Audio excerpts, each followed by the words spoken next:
conducting the preview conference for contract ID 23GE0075 and 23GE0076. To start with, please all stand for a prayer. Let's pray. In the Father, the Son, and the Holy Spirit. Almighty God, our Father, we praise and thank you for this day. You have given us another opportunity to appreciate God and to fulfill our mission and live to your peace and progress. Please pardon us for our shortcomings. Help us to amend our priorities. May we learn to pattern our lives through your Son's example. Father, bless our endeavors, especially today, as we conduct the Preview Conference. Guide us in our discussions, and guide our minds in every decision that we make. Give us your grace to be effectively do our part as public servants. Bless our plans, programs, and projects so that we can achieve our objectives for your great glory. For this we ask in Jesus' name, amen.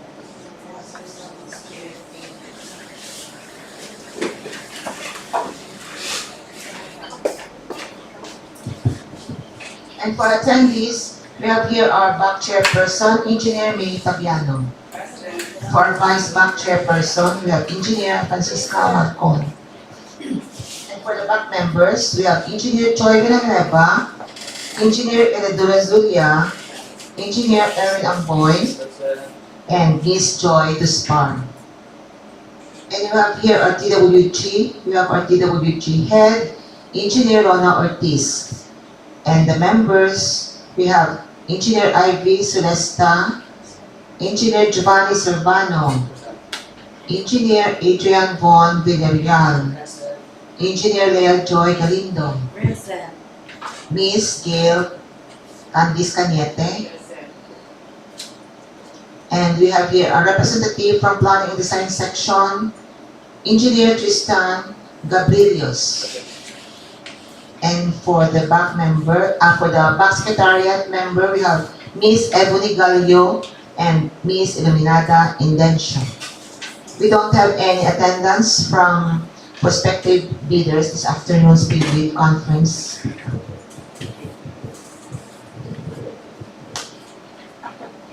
Contract ID 23GE0075. Construction of concrete road, construction of Saldivar to Sawang Road, Sawang Section, Barangay Sawang, Buenavista, Guimaras. Location, Buenavista, Guimaras. ABC of 11,760,000 pesos. Source of fund, FY 2023 and program appropriation. Contract duration, 80 calendar days. Cost of bid documents, 25,000 pesos. Supplemental Bulletin Number 1, dated October 23, 2023. This Supplemental Bulletin Number 1 is issued to amend provisions in the bidding documents for the above state-type contract as follows. Construction of concrete road, construction of Saldivar to Sawang Road, Sawang Section, Barangay Sawang, Buenavista, Guimaras. Amended to construction of concrete road, construction of Saldivar to Sawang Road, Barangay Sawang, Buenavista, Guimaras. The ABC is 11,760,000. Amended to 11,580,000. Item number 103 1C with a quantity of 408.55 cubic meter, amended to 380.97 cubic meter. Item 1051A with a quantity of 3,990 square meter, amended to 3,948 square meter. Item 201, 922.9 cubic meter, amended to 913.52 cubic meter. Item 3111B1 with a quantity of 2,720 square meter, amended to 2,692 square meter.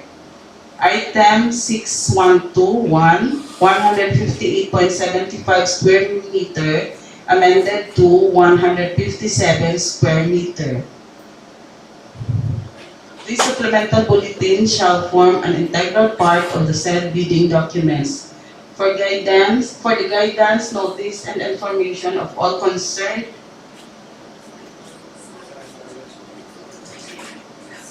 please see uploaded supplemental bulletin in PhilJets and DPWH website.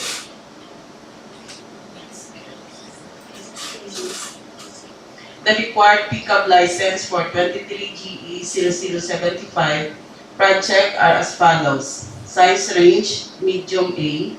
License category B. Single largest project above 10 million up to 100 million. Allowable range of contract cost up to 100 million. Major categories of work for 23GE0075. Roads, construction, PCCP. Similar categories of works, roads, rehabilitation, PCCP. Roads, construction, tunnel, PCCP.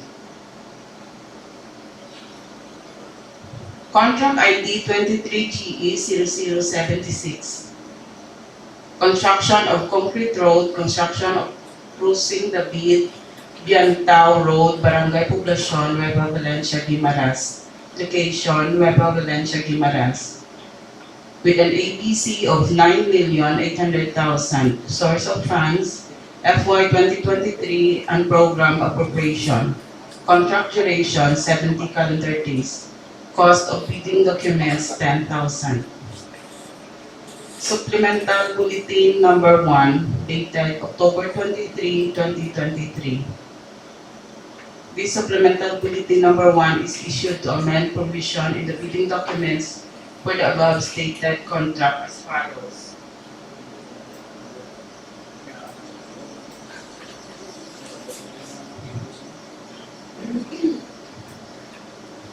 From ABC of 9,800,000 amended to 9,650,000. Item number 1,1051A with a quantity of 2,331.60 square meter amended to 2,283.75 square meter. Item 201, 509.20 square cubic meter amended to 498.75 cubic meter. Item 3111E1 with a quantity of 1,795.6 square meter amended to 1,758.75 square meter. And item 6121 with a quantity of 67 square meter amended to 65.63 square meter. This supplemental bulletin shall form an integral part of the said bidding documents. For guidance, notice, and information of all concerned, please see uploaded supplemental bulletin in PhilJets and DPWH website. The required pickup license for 23GE0076 project are as follows. Size range, small b. License category, C and D. Single largest project above 500,000 up to 10 million. Allowable range of contract cost up to 15 million. Major categories of works for 23GE0076. Roads, construction, PCCP. Similar categories of works, roads, rehabilitation, PCCP. Roads, construction, tunnel, PCCP. The scope of works for 23GE0075. Part B, other general requirements. Part C, earthworks. Part D, sub-base and base course. Part E, surface courses. Part F, bridge construction. Part G, drainage and slope protection works.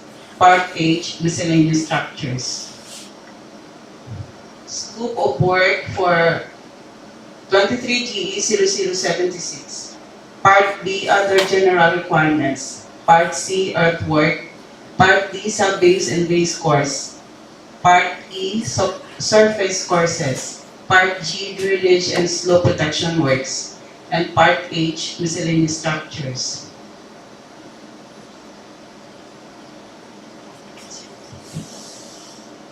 General condition of the contract.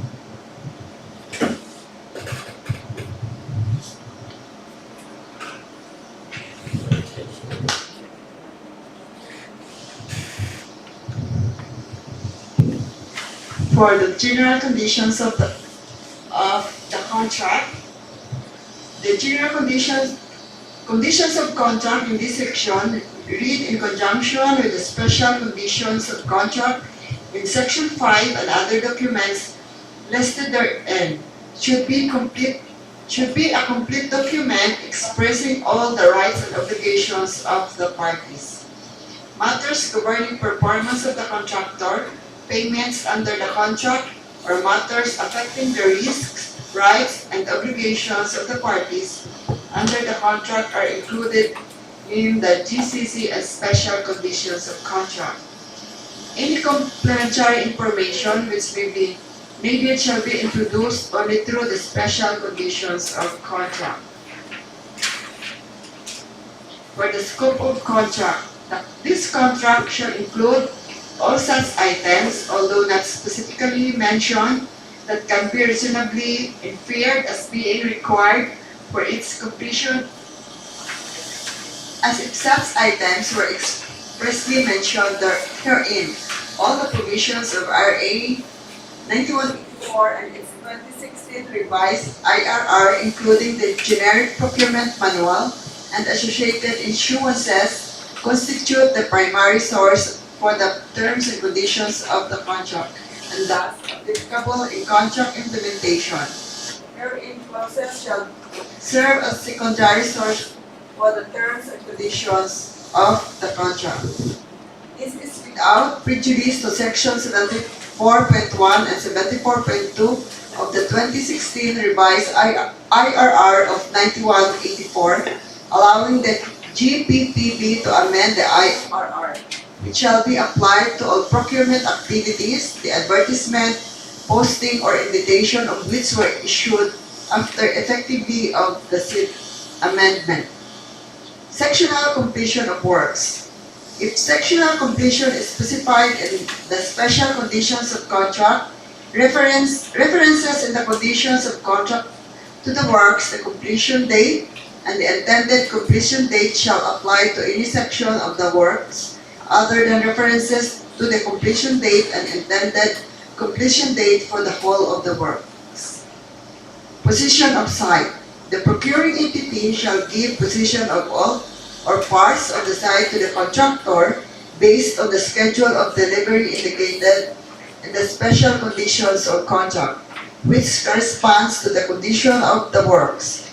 If the contractor suffers delay or incurs costs from failure on the part of the procuring entity to give position in accordance with the terms of this clause, the procuring entity's representative shall give the contractor a contract time extension and certify such sum as fair to cover the cost incurred, which sum shall be paid by procuring entity.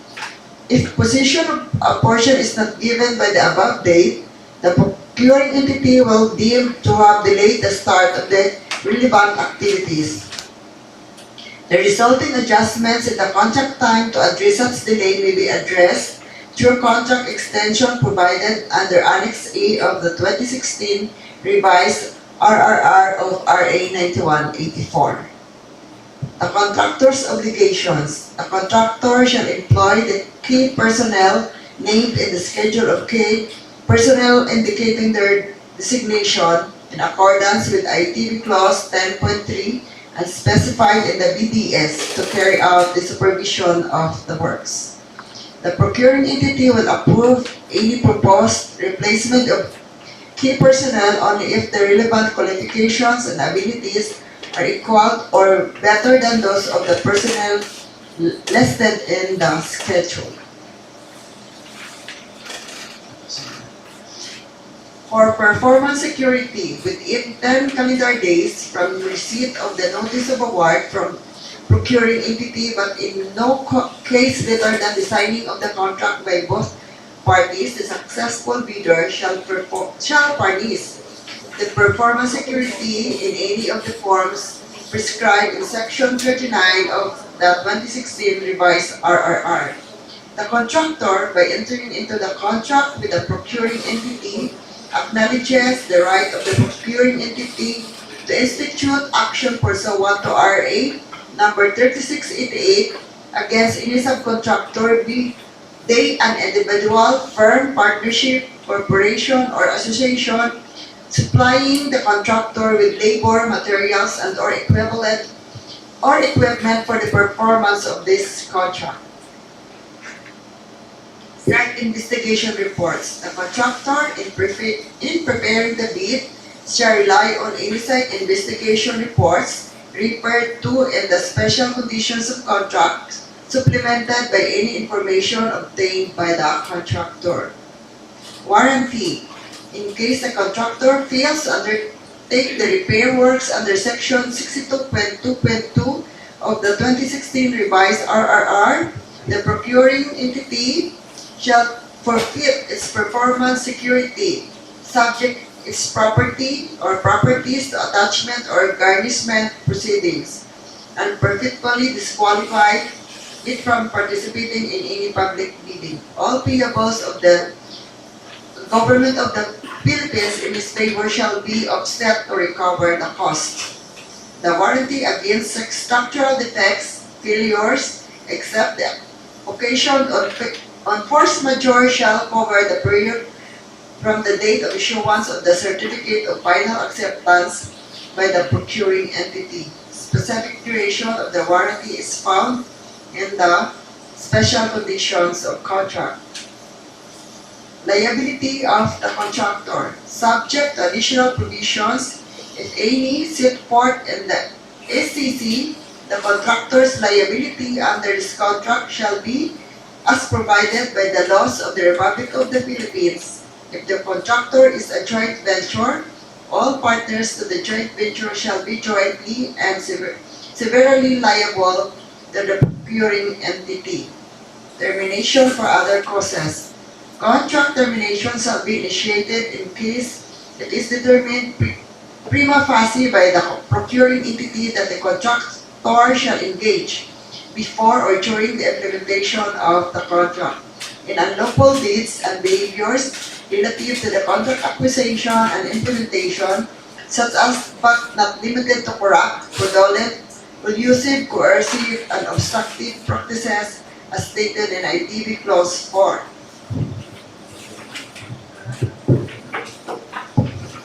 Day work.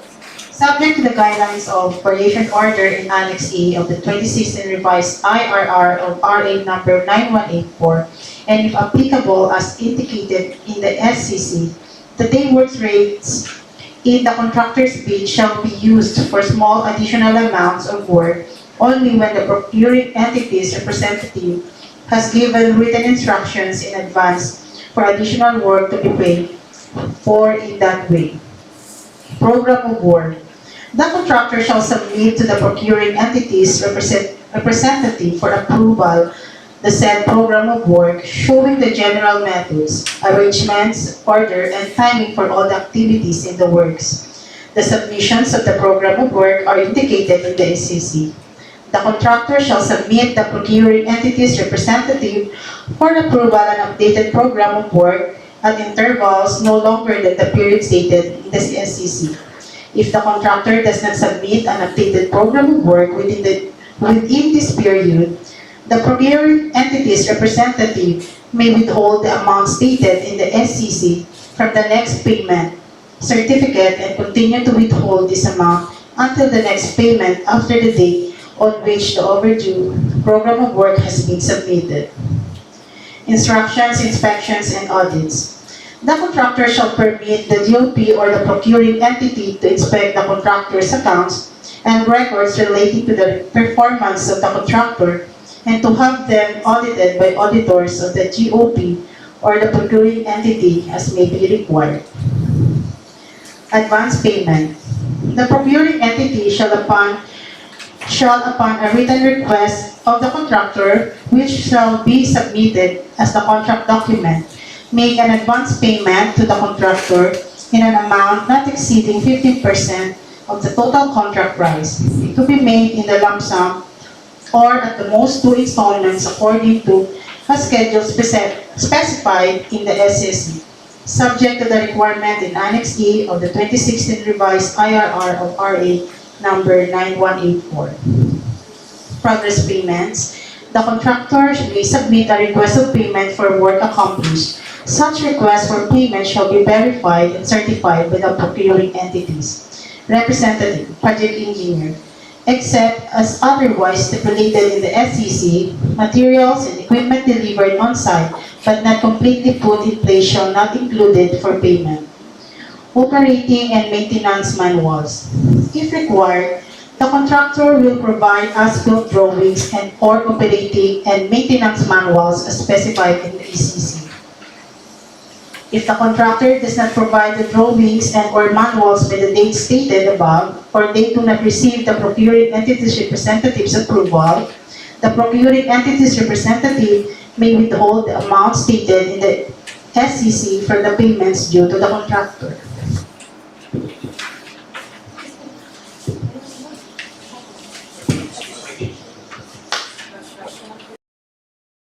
Special conditions of contract.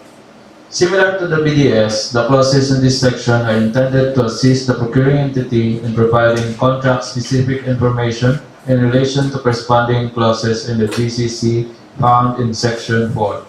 The special conditions of contract complement the GCC, specifying contractual requirements linked to the special circumstances of the procuring entity, the procuring entity's country, the sector, in the works procured.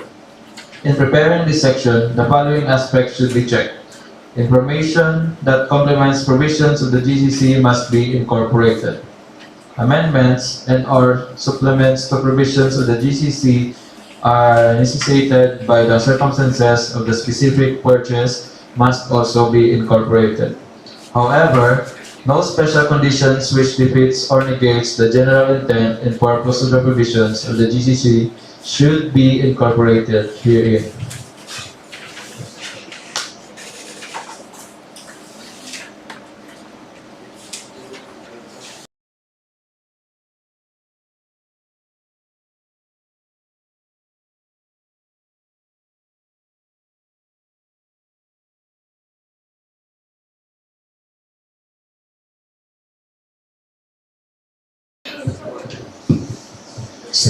Section 6, Specifications. Notes on specifications. A set of precise and clear specifications is a prerequisite for bidders to respond realistically and competitively to the requirements of the procuring entity without qualifying or conditioning their bids. In the context of international competitive bidding, the specifications must be drafted to permit the widest possible competition and, at the same time, present a clear statement of the required standards of workmanship, materials, and performance of the goods and services to be procured.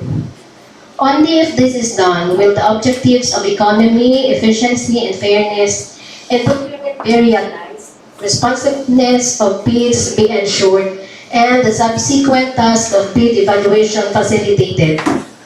The specifications should require that all goods and materials to be incorporated into works be new, unused of the most recent or current models, and incorporate all recent improvements in design and materials unless provided otherwise in the contract. Samples of specifications from previous similar projects are useful in this respect. The use of metric units is mandatory. Most specifications are normally written specially by the procuring entity or its representative to suit the works at hand. There is no standard set of specifications for universal application in all sectors in all regions, but there are established principles and practices which are reflected in these PBDs. There are considerable advantages in standardizing general specifications for repetitive works and recognized public sectors such as highways, ports, railways, urban housing, irrigation, and water supply in the same country or region where similar conditions prevail. The general specification should cover all classes of workmanship, materials, and equipment commonly involved in construction, although not necessarily to be used in a particular works contract. The additions or addenda should then adopt the general specifications to the particular works. Care must be taken in drafting specifications to ensure that they are not restrictive. In the specification of standards for goods, materials, and workmanship, recognized international standards should be used as much as possible. Where other particular standards are used, whether national standards or other standards, the specification should state that goods, materials, and workmanship that meet other authoritative standards and which ensure substantially equal or higher quality than the standards mentioned will also be acceptable. The following clause may be inserted in the special conditions of the contract. Sample clause, equivalency of standards and codes.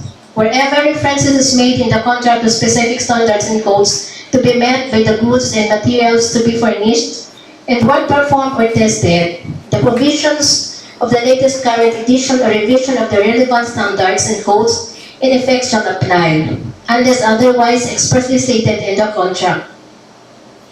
Where such standards and codes are national or relate to a particular country or region, other authoritative standards that ensure a substantially equal or higher quality than the standards and codes specified will be accepted, subject to the procuring entities' representatives' prior review and written consent. Differences between the standards specified in the proposed alternative standards shall be fully described in writing by the contractor and submitted to the procuring entity's representative at least 28 days prior to the date when the contractor desires the procuring entity's representative's consent. In the event the procuring entity's representative determines that such proposed deviations do not ensure substantially equal or higher quality, the contractor shall comply with the standards specified in the documents. These notes are intended only as information for the procuring entity or the person drafting the bidding documents. They should be included in the final bidding documents.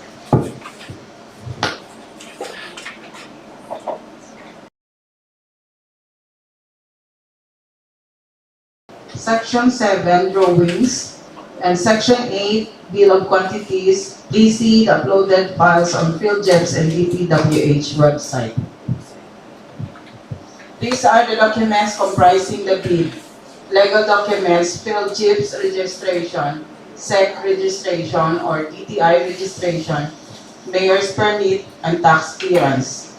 Technical documents requirements, statement of ongoing contracts, statement of either single largest completed contracts, pickup license or special pickup JB license, bid security, organizational chart. List of contractors, key personnel. Key personnel, project manager, 5 years experience, minimum years of total work experience, 5. Same with project engineer, project inspector, materials engineer, safety officer, and foreman. List of contractors, major equipment. List of contractors, minimum materials testing equipment. Omnibus sworn statement, ITR and financial statement, NFCC computation, valid joint venture agreement if applicable. Financial documents requirements, financial bid form, bill of quantities, detailed estimates including summary sheet, quarterly, monthly cash flow, and payment schedule. All documents shall be printed in A4 format, tabbed, and bounded. Please attach the bidding documents in the technical component of your bid. For bids to be submitted electronically online, the following procedure should be observed following DO 87 series of 2020. Submission of electronic official receipt of purchase of the bidding documents. Confirmation of the electronically submitted official receipt. Preparation and submission of an electronic bid. Modification of an electronic bid. Non-participation in the bidding. Withdrawal of electronic bid. Opening of the electronic bid. File name convention in case of a joint venture bidder. Bid opening for this project shall be on November 6, 2023, Monday, 9 a.m. at second floor bidding room, DPWH Guimaras District Engineering Office, San Miguel, Hortan, Guimaras. Bids will be open in the presence of the bidder's representative who choose to attend. Late bids shall not be accepted. Bid submission may be done manually or electronically online. However, bidders should only select one mode of submission, either manual or electronic. Similar to manual submission, the guidelines for the preparation and submission of an electronic bid are contained in the BDS.